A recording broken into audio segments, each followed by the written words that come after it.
I usually don't follow Facebook groups about any particular crime, but I made the mistake of following some groups about the Nancy Guthrie case. And I say mistake because reading them has been a lesson in frustration at best. I've had a sinus infection behind my left eye for a couple of weeks that is causing some pain, and I told my husband that I was beginning to think it was actually a rage tumor. And if I kept reading what was happening in these groups, it was going to explode.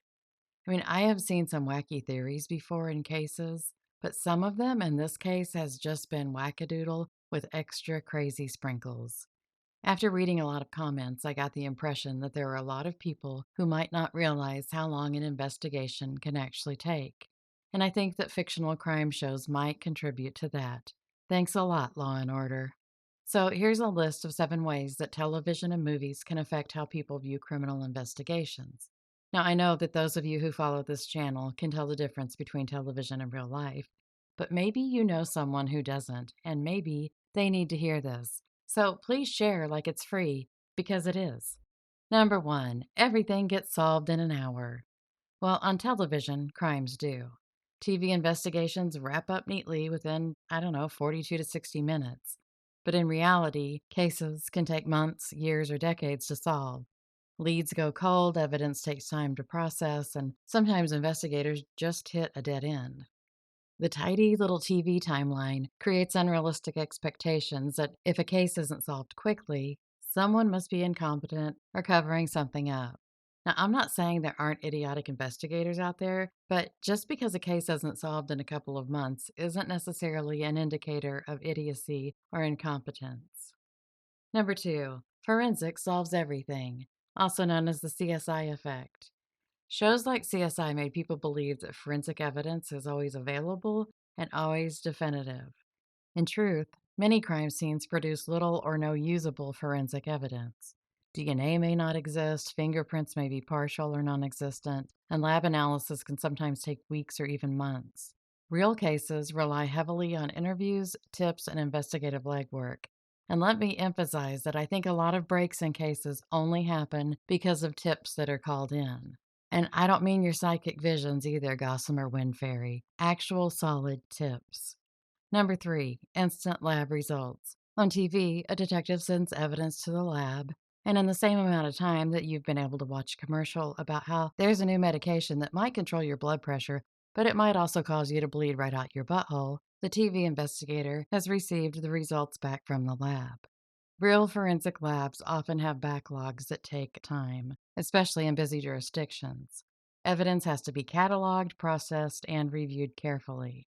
Science takes time, and we should want it to. Number 4, confessions are easy to get.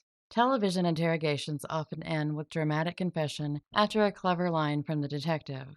In reality, suspects frequently lawyer up, they deny involvement, or just remain silent. At least the smart ones do. And investigators have to build cases without relying on a confession at all. Number 5, detectives do everything themselves. TV detectives collect evidence, they run lab tests, interrogate suspects, analyze data, and arrest the killer, basically doing the jobs of at least 6 different professionals.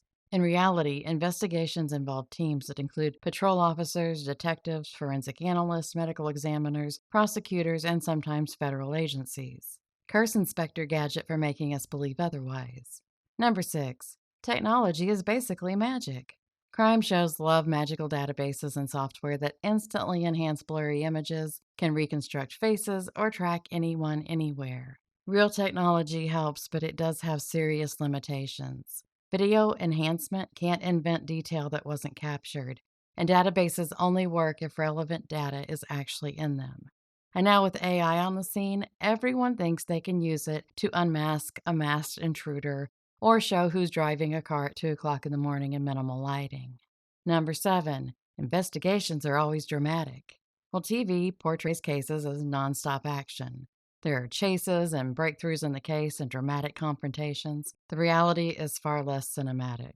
Investigations often involve hours of paperwork, reviewing records, re-interviewing witnesses, and following up on leads that go nowhere. It's boring, and when we're all sitting at home waiting for some news about a case, it's even more boring. So maybe a new hobby could help if you find you just can't wait for that next breakthrough. Or you could be like me, and you could have 20 hobbies going at once that you never finish. The bottom line is that TV tells stories and investigations uncover facts, and they're two very different things. And I think this disconnect is one of the reasons that misinformation spreads so easily in true crime discussions. People expect investigations to behave like a scripted show, and when reality doesn't match that script, they assume something shady must be happening. And that's my rant about that. Thank you so much for being here. I'll be back soon with more true crime. Until then, stay safe and be happy.